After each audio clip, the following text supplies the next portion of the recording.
Hello, hi everyone. Happy celebration. My name is Jennifer Kretchmer. I am a TV producer. I'm a performer. I run D&D Beyond Silver and Steel. I also have Ehlers-Danlos syndrome, and I'm an ambulatory wheelchair user. I have funky collagen. We are so excited to have an incredible panel here today to talk about building an inclusive dungeon. We are going to build an inclusive dungeon in the next hour. So you will actually have something you can play in your game at home very shortly. So without further ado, I am going to introduce our panelists. For those who need visual description, I have red hair, which is curled. I'm wearing a rose gold necklace. In 5'6", I am wearing a purple gradient sheer shirt over a black camisole, and behind me I have a fairy forest. Our first panelist today is Elsa Juenesson, who is a self-described deaf-blind hurricane in a vintage dress. She was the creator of the Fate Accessibility Toolkit and is also a Hugo Award-winning nonfiction and fiction writer and editor. Today, Elsa is wearing a blue top, purple and gold wire-frame glasses. She has a white occluded cataract and pink and gray hearing aids.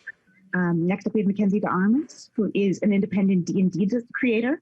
She is the lead writer of The Islands of Sina Una and a contributor to MCCM Productions, D&D Beyond, and Mage Hand Press. She is also autistic.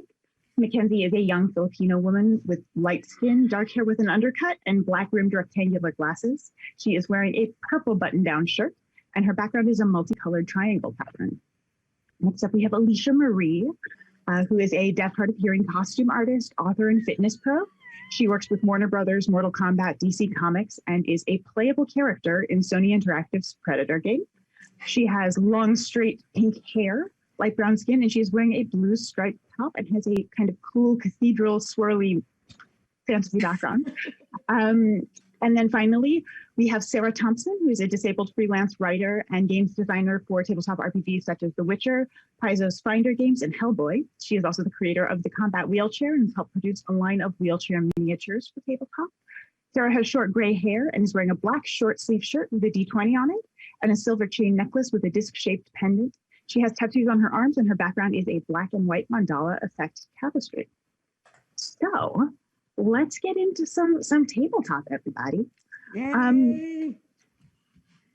So what I think we should do is figure out who our quest giver is first, and kind of what the quest we want our players to achieve is, and go from there. Okay. Yeah, Elsa, what do you think? You know, I always love blind rogues. Can we have our quest giver be a blind rogue? Because they just make me so happy. Awesome. Yes, absolutely. What if we had a guild that had like a Thieves Guild that had a huge population of disabled and non-disabled rogues in the city? Yeah. Which means we can build an accessible, Thieves Guild stronghold and go from there. Okay, so we have our quest giver is going to be a blind rogue. I think maybe we'll add some hints as to what they have done and why they're asking the player in terms of sensory description. Like things like if you're a rogue, you're doing a lot of lock picking and fine detail work with your fingertips. So if you were to shake their hand, you might recognize the callousing with a perception, or rogues instantly would recognize it. There also may be some callousing from the cane. Yeah, with my cane, I usually have like some analysis. There's a thought. Blind people need their adaptive devices, and that includes when you're running through a dungeon.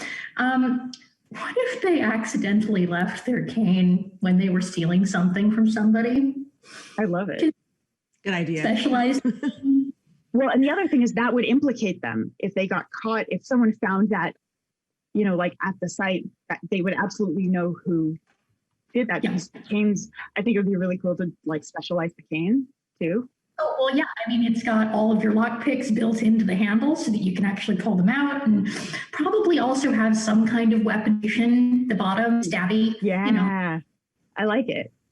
Okay, so what if they left their cane at their last gig, and so they need someone to go back? Because as everyone knows, when you have adventurers go through a dungeon, that dungeon usually gets destroyed. It would be pretty treacherous even with a cane. But what if they had like a back way in to go retrieve it, but they needed an alibi so they could stay in the city? Right? that would be a reason to hire adventurers. I mean, yeah, you don't want to leave that behind, as you're right. Application, also just adaptive aids are nice to keep around.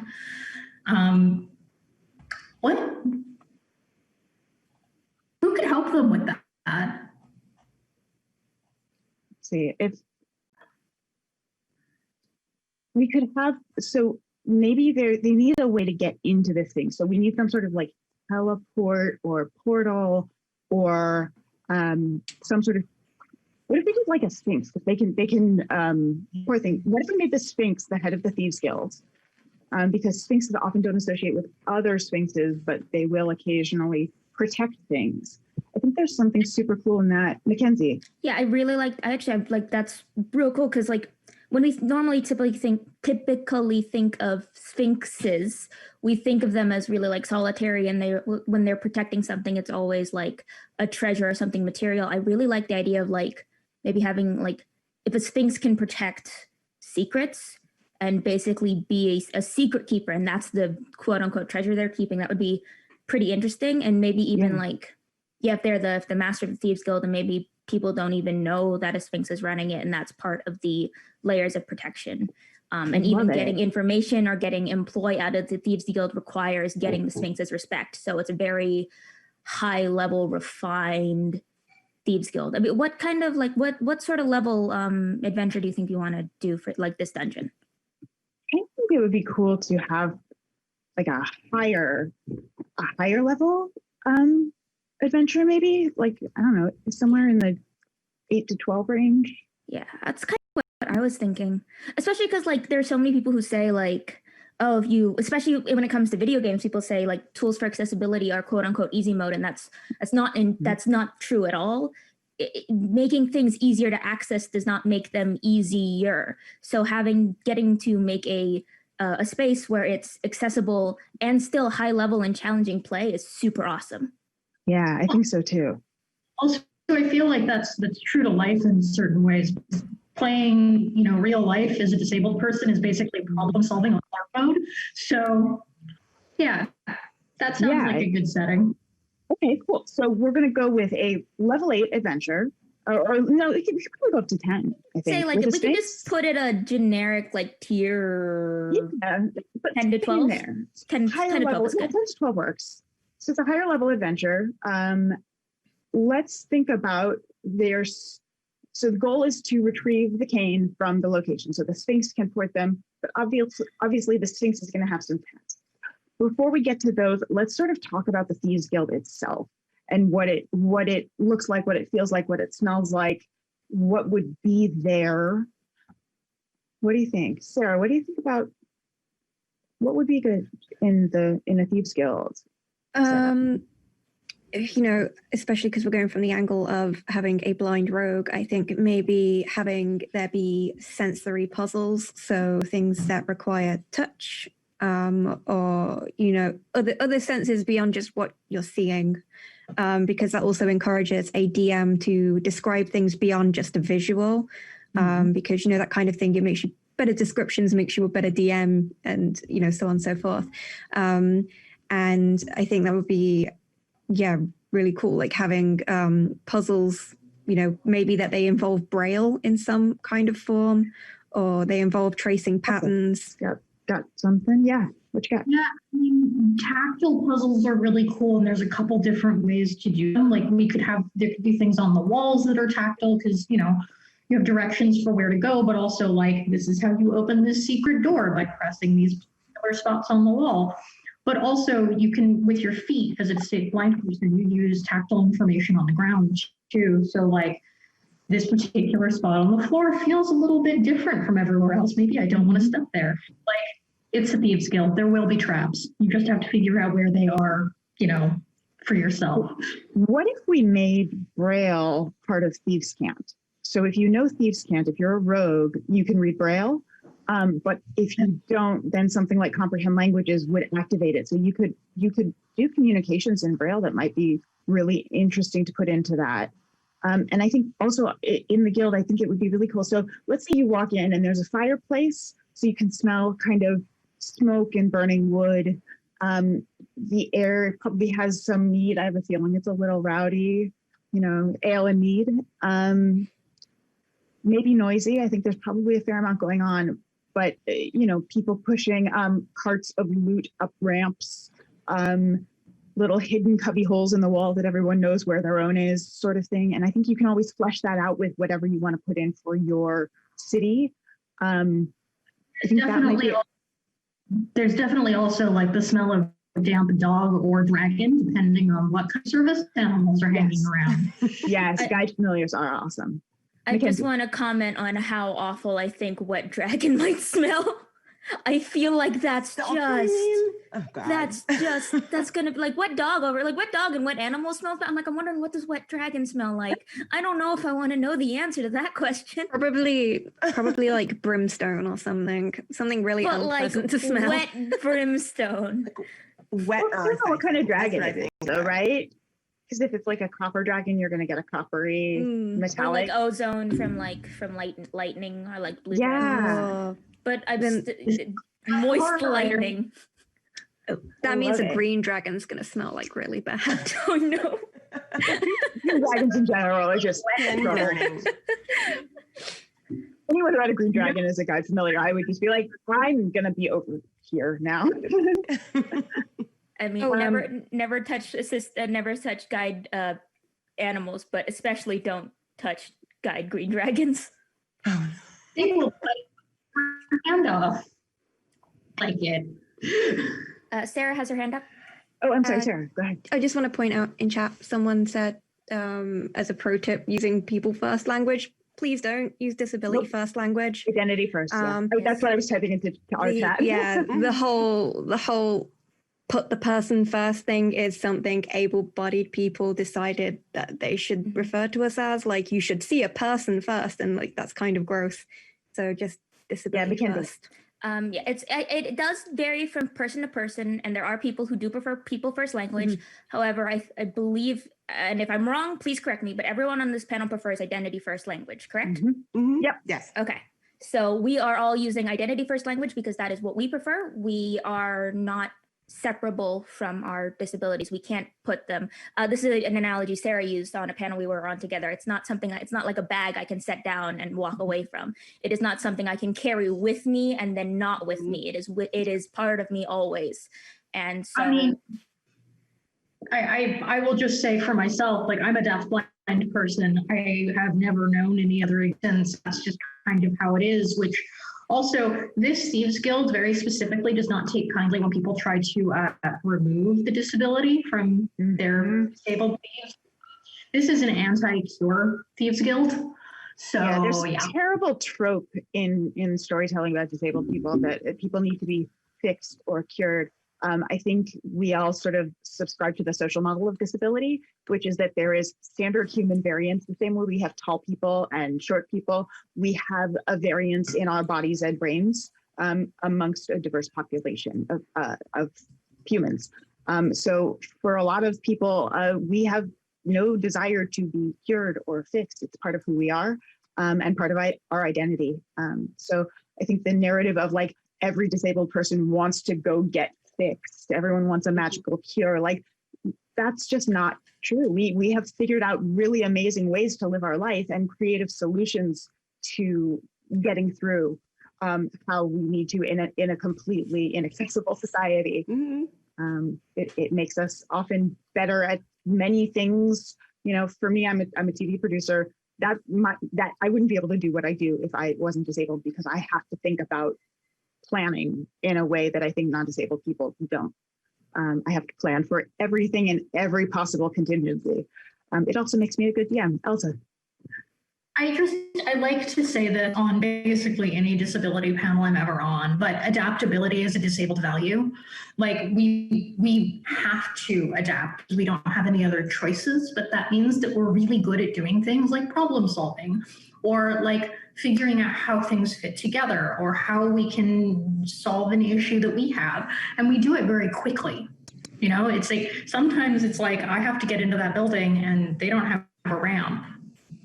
So now I have to change my plans or solve that problem. Yep. Like, either way, that's fast. Yeah. Absolutely. Well, so let's think about kind of how we can plug that in. The other thing I think is really important is the idea that disability isn't binary. You are not one thing or another. If you are blind, it does not mean you have no vision. 90% of blind people have some vision. And it's similar with many other disabilities. It's true of ambulatory wheelchair users. You're not faking it if you can walk one day and you use a chair the next or a cane the next. It's just things are variable and people are very much on spectrums. Two people can have the same condition and have completely different experiences of it. Clearly, Keller and I do not have the same version of deafblindness because, well, hi. Also no eugenics. Helen Keller is the only disabled person that most people can identify.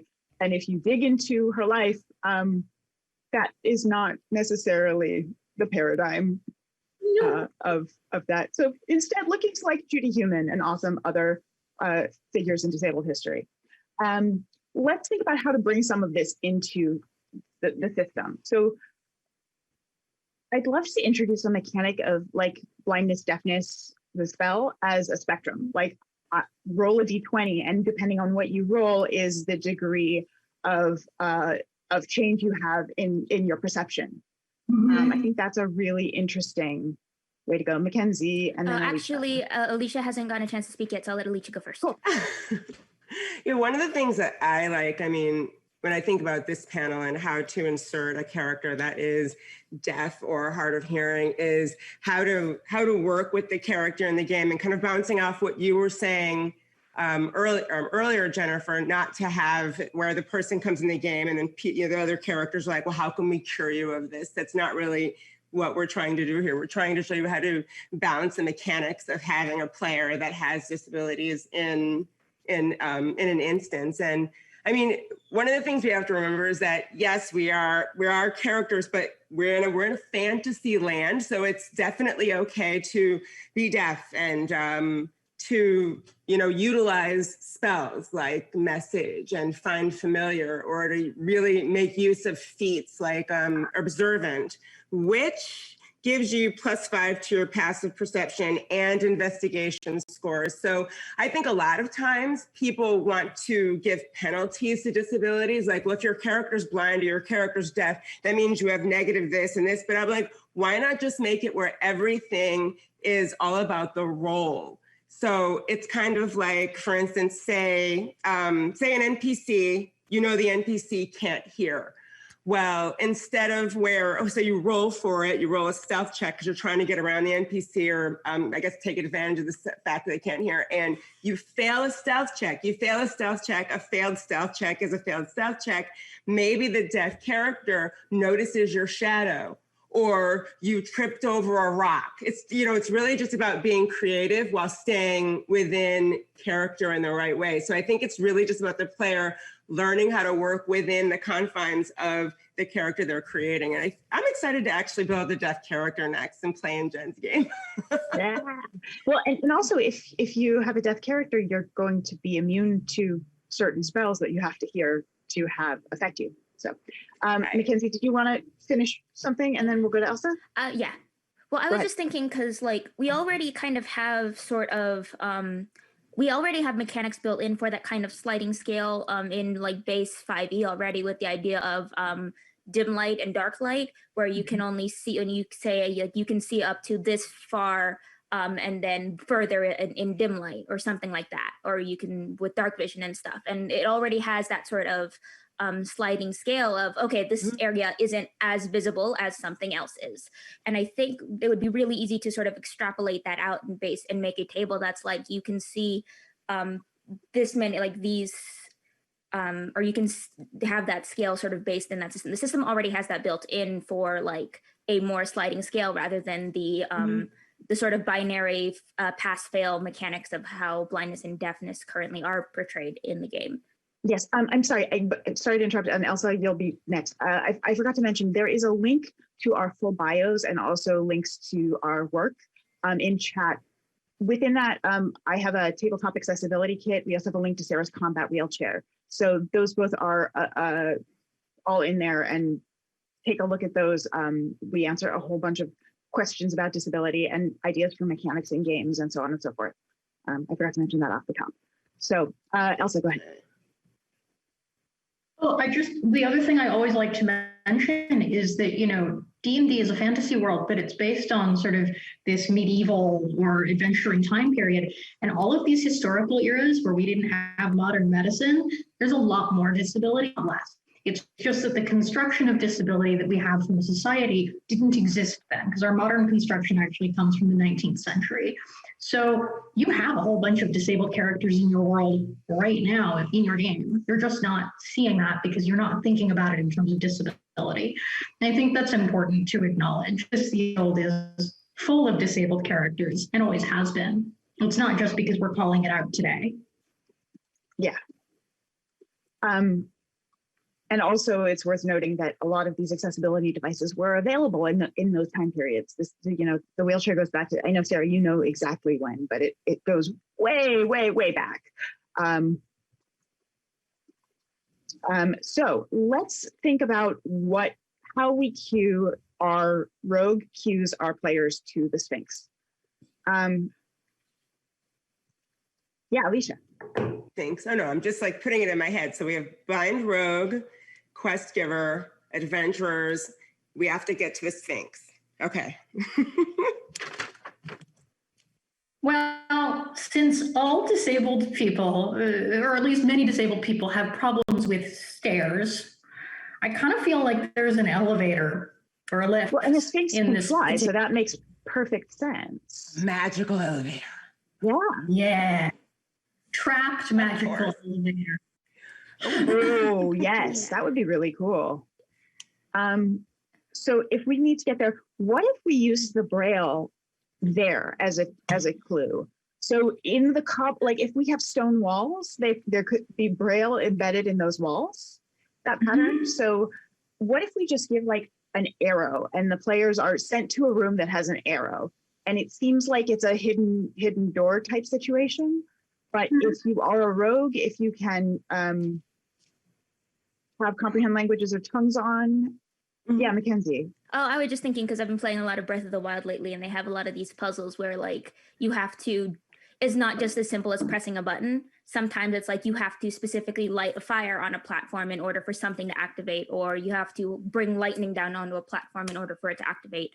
What if it was like, you know, there was an arrow on the wall made out of raystone that's really obvious, and then there's like the Braille sort of in the cobblestones above it, and then it was like, instead of just people can try and push there, because obviously when you see the arrow you're going to want to push and nothing happens. But what if it was like you have to have like a lightning discharge or a flame discharge or something happen at that point in order to trigger the arcade engine that causes the elevator to move? The instructions are just literally in Braille that you have to read them. Like, and it's like, and if you're a thief, then you'll know it automatically, and that makes it really easy for the Thieves Guild. But for people who aren't thieves and need to be tested by the Sphinx in order to be worthy, it would make sense. It would make sense. Yeah. What if you have to like light a match and hold it to a certain spot, and so you can smell the sulfur, so you get sensory. Yeah, Alicia, what you got? I know. I'm listening to you. I'm like making like a noise. Yeah, you are doing something to say. By the way, we are using a hands up mechanic just for accessibility, so we're making sure to get everybody in the conversation. Okay, so they have to figure out that they need to light a match and hold it to the wall to activate. And if they think it's a secret room, you can get that through a smell check, like a perception check. You could get it through the language. You could get it from noticing changes in the floor, maybe. What else? I think that's enough. That's three different ways of getting there. Yeah, Makenzie. I was just going to say, this kind of touches back on something we mentioned earlier, but then we never really we hadn't circled back to yet, the idea of, and this also comes a little bit from a designer perspective, since I do a lot of work designing adventures and dungeons. When you want to design puzzles and design dungeons, and even when you're writing room descriptions, when you're making dungeons, you always want to try and engage more than one sense. I know a lot of times when we're writing dungeons, we always fall into that fantasy trope of really flowery visual language, but that's not always accessible nor helpful for players and characters. There are some players like me who struggle a lot with understanding spatial reasoning with through text, and so it's a lot easier to ground me and my character in the world with descriptions of smell and sound and touch, and that extrapolates out to when you're designing puzzles. You can't always expect your party to always have certain spells prepared. You can't always expect them to have like comprehend languages ready. So you have to have different avenues of solving it. So like in this case, we've got like, thieves can't. You can use magic to cast a spell. You can also do a perception check and check on smell or notice the soot marks on the wall and stuff like that. Awesome. I'll pass it to Elsa. Sort of like because of my blindness and the way that my brain works, spatial abstract reasoning doesn't really work for me. So there are a lot of different places where players may not be able to do that kind of thinking, but there's other ways to solve problems. I just wanted to kind of double tap that because I think it's a really important thing to highlight. Yeah, one other thing I want to make a note of is with maps.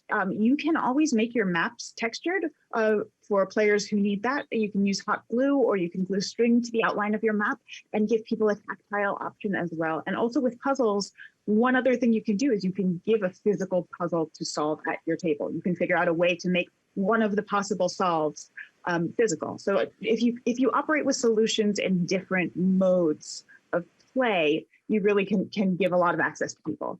Alicia, you had something? And also, yes, from and coming from a player perspective, if you are going to play a character that is disabled or differently able, this is where it's really important to communicate to your DM and to the other people in your adventure group so that they are aware. Because when I think of things like, I'm coming from a deafness perspective, but it's someone actually said to me once, well, why if your character can lip read, why can't they lip read? Well, as a deaf person, I'm thinking, if you're in a dungeon and it's dark, I can't see you, I can't read your lips. So those are things that I would automatically sort of keep in mind.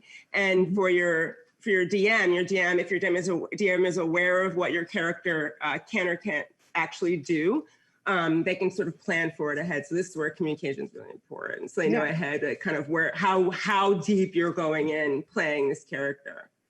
100%. So, okay, so we've now figured out a puzzle to get us up to the Sphinx, right? Yes. Let's get to the Sphinx's office. And now we've got to figure out what the Sphinx is going to present to the players as a test to prove their worth for this challenge. Yeah. Oh boy, Sphinx riddles. Sphinx. Well, so Sphinxes have the ability to plane shift. There's something really cool about moving players to a couple of different planes and having those each hold a different type of puzzle. What if it was like a, oh, go ahead. No, go ahead. Oh, what if it was like finding an object among other objects or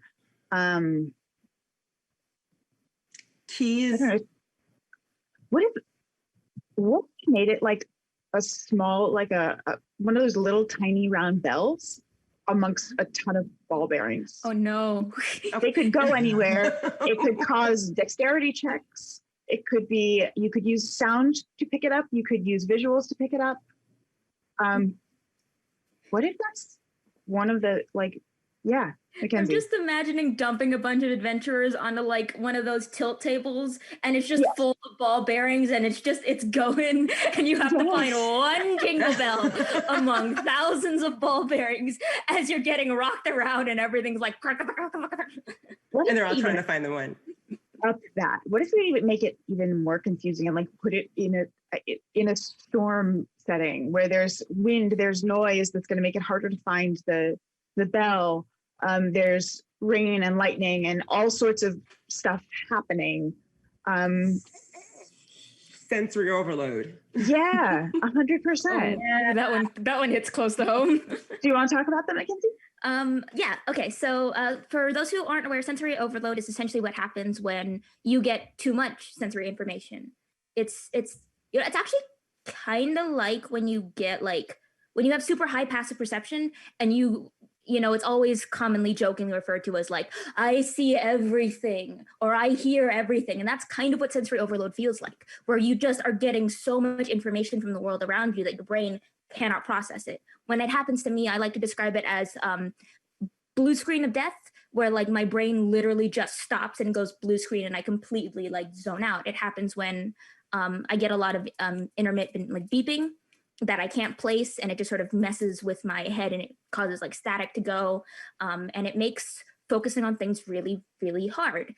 It's helpful because of it, I've learned how to sort of focus in on and hone in on things, and I use like fidgety things, like I fidget with the pop socket on the back of my phone, or I'll like one of the things is I'll chew on pencils and stuff. So if you ever see me on stream with a pen or pencil in my mouth, it's helping me focus, and that helps me sort of calm my brain down, and so I could hone in on that focus.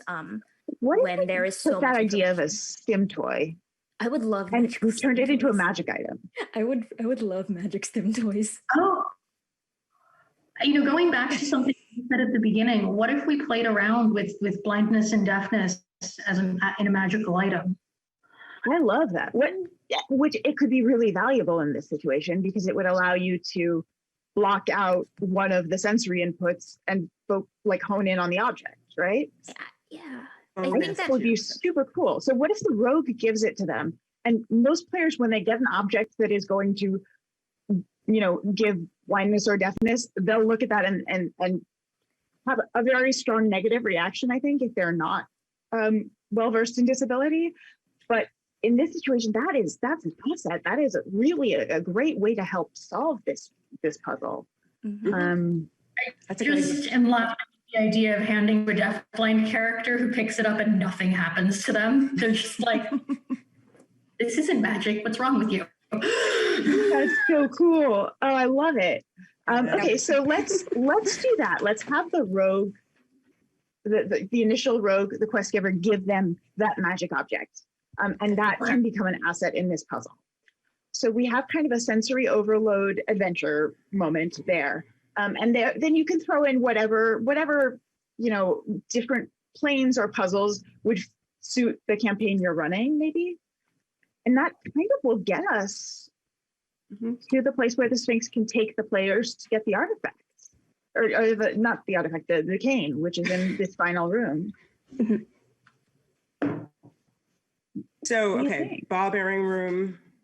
The Sphinx sort of throws the ball bearings, you said, throws them, and they have to find the one. How do they know which one to find? Because it rings like a bell, and it also has a slightly different texture. Okay, so it looks slightly different. So because ball bearings are usually like completely spherical, and then if you're looking at a jingle bell, it's like not perfectly spherical. It's kind of got that oblong-y shape, and it's got the rim around the edge, and it's got the holes so that it can actually make noise. And so by touching it, you'd also be able to track it by sound. But it's another puzzle too, which is nice.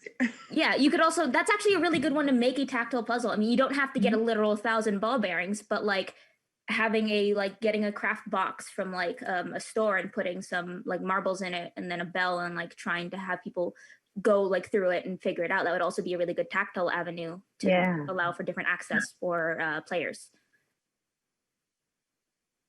Yeah, and I think that's really cool. I really like that idea. What else can we do with this? Well, I mean, so I know Sphinxes usually do, they like to do riddles, and those are either really great or really bad, because riddles always rely on non-literal readings of words. And for me, it's either I get it immediately or I will never understand it, because that's how my brain works because of my autism. I sometimes read things very literally, or I read things completely wrong the first time around because that's how my brain's wired. And that helps me sometimes when I'm thinking out of the box for riddles, but other times it's like, I don't understand what this is. And so I've always not entirely enjoyed the idea of riddle characters in D&D and having it tied explicitly to get this one esoteric question right to advance the quest. So I kind of like the idea of maybe having the Sphinx have different avenues and giving the players an ability to choose if they want to do the more tactile or more sensory one with the ball bearing, or maybe they do have a riddle for those who are more, who's both players and player characters are more inclined towards that. And then maybe like one other avenue that doesn't quite fit either, but also provides another means of getting to the final room. So that way everyone has a chance to have a challenge but also have fun solving it and be challenged in a fun way and in a way that doesn't make them feel like they are less than for not being able to solve it. Yeah, I think that's why multiple solves are always really important in general. Yes. And also thinking about, in terms of learning how your players play as a DM, there are usually three types of learners. There are visual learners, there are auditory learners, and there are kinesthetic learners. So you'll notice if you pick up on the things that your players describe when they describe their characters and their actions, how they describe that will help cue you into what kind of learner they are and help you kind of tailor your game to those players as well. I think it's also important, this is something I wish that I had known when I was a teenager playing D&D, but like going in as a DM with kindness is so important, because I think that a lot of people tend to play the game and it's like, oh, well, let me torture my players. And it's like, well, this is about fun. So making sure that you're actually being empathetic to your players and creating a space where this is an environment that you can actually like win, and you're not sitting at the table for the next 3 hours banging your head against the Sphinx's riddle. Like, that's not fun for anybody, maybe you. Yeah, I think also just one of the best ways to kind of learn new approaches is really to kind of educate yourself about this material and communicate with your players. Make asking about access needs part of your session 0. Take breaks. Breaks are one of the best tools we have available to us as DMs and as players. I have noticed the attention span, or the attention that players put onto the game dramatically improves if I have a break every hour and a half to 2 hours, regardless of any neurodiversity or physical needs. But also, I tend to run an open table where for any reason you need to get up and go or move or stim or whatever, you are welcome to. It looked like, Sarah, you had something you wanted to add. No, I don't. I'm just processing. Yeah, no, like I agree with the whole. Anyway, when you make puzzles in D&D, they should have multiple outcomes anyway. Like, there isn't just like one answer a lot of the times. You know, it's the same for like any puzzle, any riddle. So, you know, if you're restricting it to there can only be one answer, you know, you're going to find your players are really going to struggle, regardless of whether they're able-bodied characters or whether they're disabled, they're going to struggle. Mm-hmm. One other thing that I was thinking about is how integrating some disabled history into your campaign will really make things interesting. For example, American Sign Language is closest to French Sign Language because it was a French monk who kind of popularized it in the States. So the grammatical structure of ASL is much closer to FSL than it is to something like British Sign Language. They're very, very different. And sign language is not a universal. There are many, many, many different sign languages. But if you do something like that, you're already building out world history, which is super cool. Elsa. And I also think it's really important to acknowledge that many deaf people have home signs in addition to standard sign language that we speak in the community, because for a lot of people, our families don't speak sign when we start out, and so you need some way to communicate with people. I think it's really important to acknowledge that, like, disabled people have been adapting for a long time, and it's not just because sign language that's been standardized came along that that's the only one. I think there's also just exploring how, yeah, Alicia, go ahead. Someone actually told me something about that I thought was pretty cool. And people who are differently abled as far as blindness or deafness, missing a major faculty like that, we tend to have this thing that's sort of hyper awareness, sort of. So I think it's really cool to imagine, like, in game, like using that as an actual like skill, being hyper aware of like your surroundings, your passive perceptions, like way up, like that. That's probably an interesting way of making. But go ahead, Elsa, what you're saying. Go ahead. I want to just push back on that a little bit as a deafblind person, because I don't think of it as hyper awareness, but I think of it as we pay attention to things differently than body. Like, I know I have to watch it. Like, I'm really, really aware of like everything around me because I know I can't hear, you know? It's the reason why I push back on that is because so often people are like, oh, so you're like Daredevil, you can hear everything. And I'm like, no, Yeah. And also like, I think that puts us into a weird superpower mode instead of acknowledging that we just experience the world differently and we notice different things and we approach the world in a way that is very different from able-bodied people. Mm-hmm. Yeah, it's more like we're just aware. We have a sort of different spatial awareness, so to speak. You know. Yeah. I also want to talk a little bit about. Oh, go ahead, Sarah. I was just going to say, like, that's the what Elsa was talking about. That's the Daredevil problem, in which disabled people can only exist and be seen as capable if they have a superpower that erases their disability in the first place. You know. People can, like, I've even, you know, known people who forget, like, until they kind of mention it, like, last kind of, oh yeah, Daredevil's, you know, blind, and I'm like, that should be the first thing that you know about him. Yeah, and that's why in chat people were talking about, you know, when they play a blind character, they don't want to have blind sense or tremor sense or anything like that, because that's not how they really interpret the world. It's all about you know, they just interpret the world differently, not to a point where, like, you know, hypersensitive spidey senses tingling kind of thing whenever a weapon comes near them. You know, it's things like that. And yeah, and those need to be, I think, discussed with your DM as well.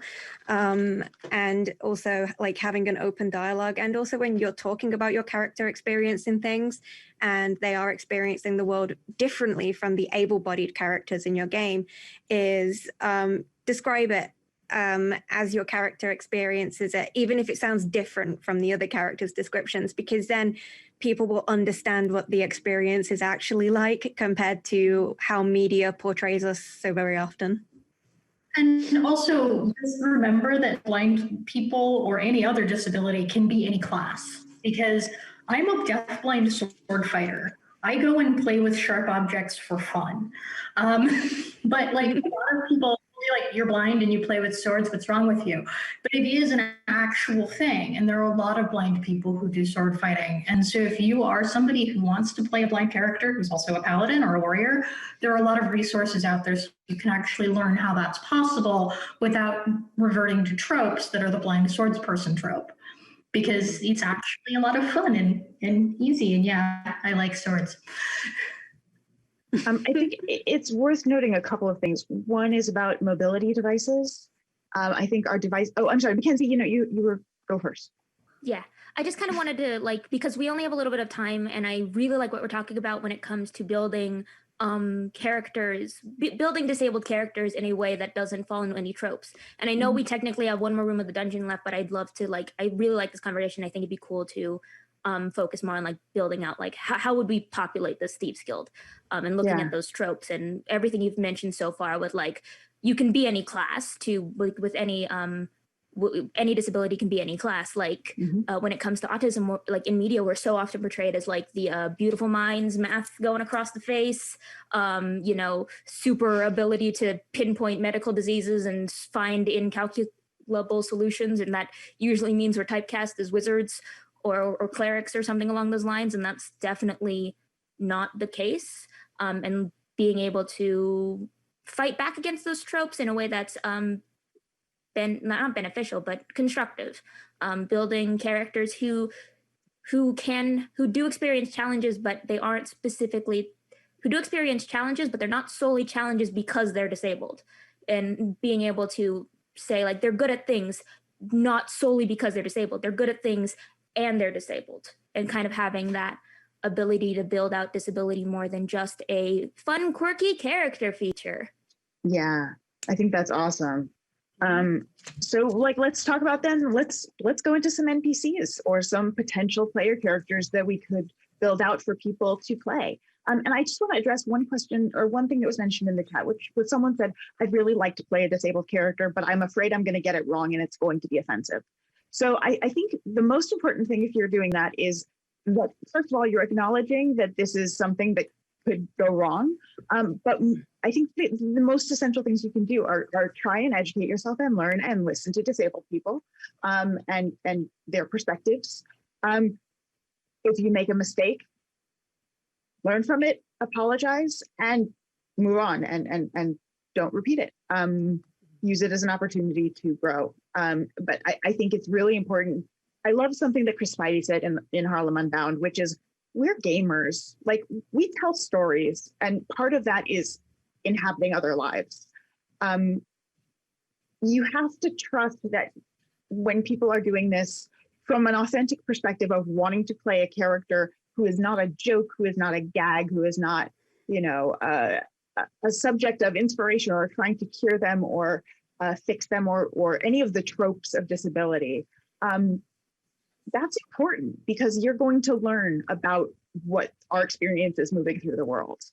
And I think, our fantasy informs how we think about reality. And I think we can always make our fantasy better than our current reality. It's something that's really important to me and part of why I love this, and it costs you nothing to switch a set of stairs to a ramp. It's just imagination. And it has so many gains, like your gelatinous cube can get down and attack your players because there is a ramp. Even in the DMG, Yuan-Ti have ramps in their temples because they can't do stairs. They snacks. Yeah. So that stuff I think is really cool and really important. Also, Elsa worked on the Fate Accessibility Toolkit, which I highly recommend. It's phenomenal. Take a look at it. It's written all by disabled people. Elsa, do you want to talk about that briefly? The Fate Accessibility Toolkit is written entirely by a team of disabled gamers. We cover a number of disabilities. Frankly, I wish we could have covered more, but the goal was to have it from a disabled perspective. So it was the authors really informed what disabilities we wrote about. And it is a toolkit both for having disabled gamers at your table, but it is also about getting to play disabled characters. So if you're looking to play character, this is a system neutral book in a lot of ways. It is designed for you to be able to read it and go, oh, these are ways that I can play a deaf or a blind character or a character with PTSD. And all of your D&D characters have PTSD if they've been through more than one adventure, just putting that out there. It is designed to help you have those tools so that you can respectfully engage with disability at your table. And I really hope that people will learn from it, because that was the goal, was to create a dialogue. Yeah, it's a phenomenal resource. I cried when I read it because normally we don't even get a paragraph, and this was well over 100 pages of canonical material that was published. And it is so valuable to use as an external resource for D&D. It's so powerful to have disabled voices getting to tell our stories and talk about how we experience it instead of having outside people deciding what our lives are like. Trying to make So we have NPCs. We can have a character who's using Sarah's combat wheelchair. We can have characters you can adapt mechanics like Tensor's floating disc, or familiars, do a variation on familiars that are combat neutral, but provide assistance to the player. You can even put them into some sort of ethereal dimension at some point, so they are not physically present, but can communicate information. What else could we put in there? Well, I mean, druids definitely already have the ability to have a service critter just sort of at their disposal. I'd love to see that in a game where it's just like, yeah, that druid just has service animals. It's fine. Oh, I actually thought of, because what is it? The Artificer has a Steel Defender, and I kind of just made the connection right now because I play a character, an autistic character over on Critical Bard's channel, and she has a Steel Defender who takes the form of a robotic Deinonychus dinosaur, and she actually uses that to help her focus and keep her calm, and so even things that aren't necessarily related to beasts or animals or that in the traditional sense, they still have those, you can still have that guide partner even if they're not a dragon or a familiar. You can add the Steel Defender for her is her is really important to help her focus and navigate the world. Also, it might be interesting, you know, we do love dice rolls a whole lot, but I almost wonder if having service creature works. The service animal, if it's a function that is related to that character's disability, it never comes into play as a mechanic. It just, the service animal does their job. Mm-hmm. Exactly. 100%. And a lot of links to the things we're talking about are in that accessibility resource document. There are links to everybody's everything available and in the panelist bios as well. So I think we're sort of coming towards the end. I think let's go around and talk about what you think is the most important thing that you would like people to take away from this or learn, and also what do you think would be the best thing that could happen in terms of representation for tabletop for disabled players and characters? So let's start with Makenzie, and then we'll go to Elsa, then Sara, then Alicia. Yeah. So I'm approaching. So when you ask me like what's the thing I want people to take away, I approach this from both like as a disabled TTRPG player, but as also a person who designs a lot for D&D, designs a lot of classes and adventures and all that. Really honing in on the idea of never having those like gatekeeps where there's only one solution to something, or there's only one way to perceive something in a situation. Even for a party of all able-bodied characters, you're going to have people who hone in more on touch and smell or sight or sound. And so when you're designing things, especially if you are new designers coming into D&D or you're wanting to start DMing, try and keep that in mind. Keep the idea of multiple solutions in mind, different avenues in mind, different ways of describing things in mind. That will not only help you become a better designer, it will help immerse your players in the world more. It'll also help make accessibility a norm. So that way we don't have to, we can talk about disability and we can talk about accessibility, but we're not just talking about accessibility and disability. Like the only panel, like it will come to a point where we're invited to be on panels that are more than just disability and accessibility. We are more than just like, oh, the disabled panel. I think that would be super cool, working to make that more of a norm. I think that's why we decided that we were going to build a dungeon instead of just talk about this, like putting it into play. Yeah. So what was the second question? What do you think would be the most valuable thing that could be added to gaming or tables? For me, I think talking specifically from my experience with disability, since I'm autistic, I would love to see people move beyond the stereotype of people who are autistic or neurodivergent can't play role-playing games because they're too quote-unquote social. That's not true, as evidenced by the fact that I am here. And I'd love to see that be more used, have just autistic people playing D&D for just out there in the world. You know, it is really helpful as a therapy tool or to help teach social skills, but it shouldn't just be like, that shouldn't be the only time we see autistic people playing D&D. We should just see them existing and playing and DMing and getting to play a bunch of characters and exist in those social situations without having that caveat of, oh, this is to help them improve and get better. Because I like how my brain works and I don't want to make it any different. Elsa. I hope people take away from this panel that like it's possible to build accessibility into any setting, because clearly we've just done braille, ramps, all of these other things, and they all matter and actually work within the world that we're talking about. So it's not, accessibility is not a new concept, it's not foreign, it should just be there. It can be in your worlds without having to be a big deal. Like you can just have disabled characters in your setting. It doesn't have to, again, be a big deal. Disability be more than just those tropes that we keep talking about. I know it seems like we harp on them, but it's because they're there and they're ever present and they need to not just be the only thing to see.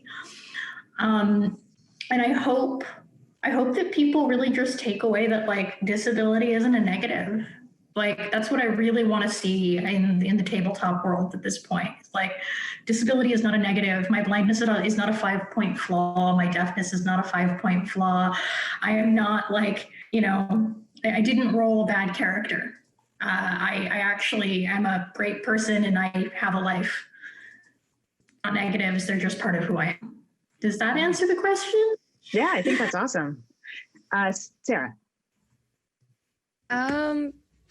What I want people to take away from this, that a lot of the resources are available online for free. You know, you're not expected to read scientific books or anything. There are plenty of blogs out there written by disabled people who very well document their experience in a way that's accessible to people. Also, understand that you are able-bodied. You won't ever understand really the full experience of a disabled person. You won't understand how far the problem goes in society. You won't ever understand it, but it's not about you understanding it so much as it is lifting us up and making sure our voices are heard. That is what is important. And making sure that when somebody wants to play a disabled character, that it isn't treated as this kind of you know, unique or odd thing. Just, yeah, you want to play a disabled character? Okay, that's fine. You know, like normalizing is kind of where I want to get. Like I want to, me and Russ, when we were talking about the miniatures for the combat wheelchair, we were saying we would like it to be that one day I could publish online a combat wheelchair 3.0 and no one would bat an eye, that it would just be that normalized that, you know, that's it. And I would also like people to, because there are plenty of free documents on this as well, learning about ableist language, the roots, where it came from, why you can't say it, why it's not your word to say, and understanding that a lot of the terminology about describing disabled people, such as putting person first language and things like that, you need to understand the history of that language and the fact that it has been forced upon us a lot of the time by able-bodied people who think that, you know, for some reason they should have to see the person first, which is kind of disgusting, like we're all people. And I think it's just very important that it goes beyond just what you learn at your table, that you go there and you do your research and that you learn, and just remember to stay open. There will be times where you say things that are ableist, that you behave in an ableist manner, that you do something that's offensive using your character that's disabled, and that's fine. If someone calls you out on it, don't double down. Just accept and say, okay, how can I avoid this happening again, and learn from it. Just see it as an opportunity to learn. You make your characters more realistic because they are more representative of the real world. Yeah, I just think, you know, it very much comes down to being open and having that open dialogue with people. Cool. And Alicia? For me, especially as, I mean, a new player and a deaf player, I would love to just see more deaf, hard of hearing people not being afraid to, you know, play this game, try to get into it, learn more about it, because it really has changed my life. And you'll find that a lot of people are really open to helping you be a part of the game. So don't be afraid to reach out and try to just jump in. I think a lot of people like me, I like the idea of having a character that is like me in this fantasy world that I love so much. I do definitely want, and I like the idea of keeping it authentic, but I have no problem celebrating things about myself that I'm extremely proud of.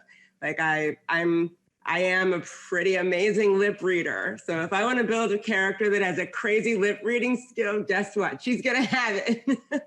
I guess, like Makenzie was saying, don't be afraid to have characters with disabilities in your game, because the games are easily and already mechanically balanced for it with roles and stuff like that. So, bring the differences in and celebrate them, because that's what makes this all exciting. I mean, it's fantasy and it's fun, so do it up.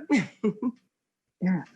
For me, I think it's people taking away that disability is non-binary, that it can change. People may have different capabilities day to day, and that, you know, someone using a wheelchair one day and walking the next doesn't mean they're faking it.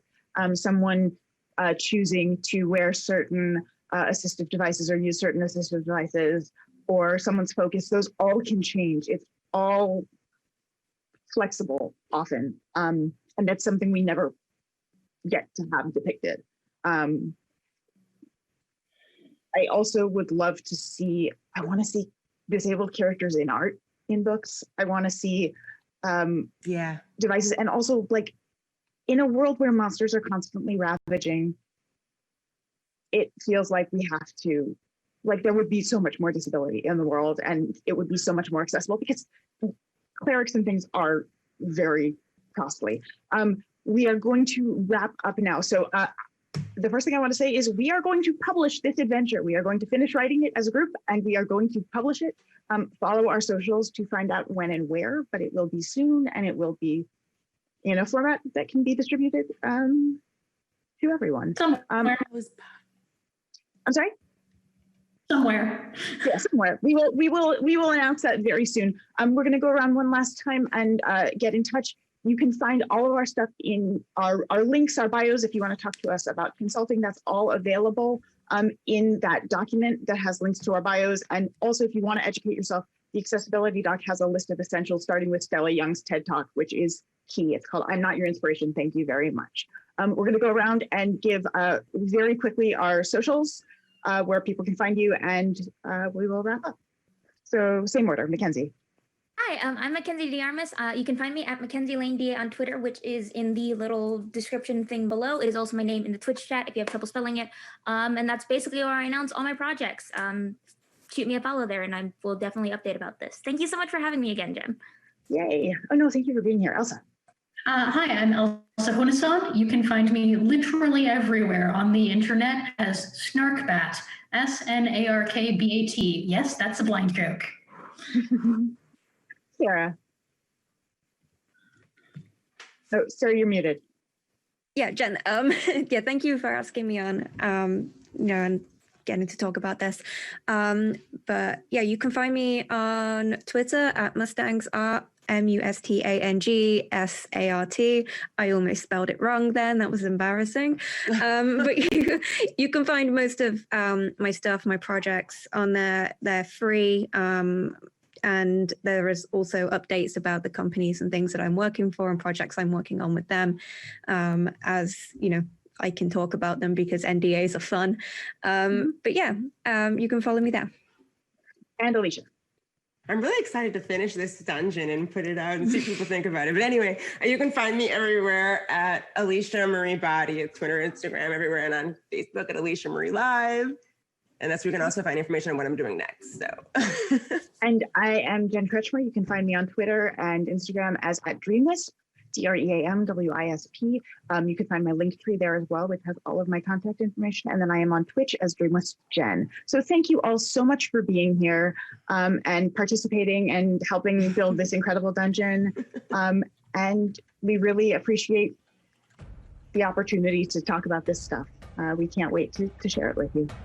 So have a wonderful rest of your celebration. Bye.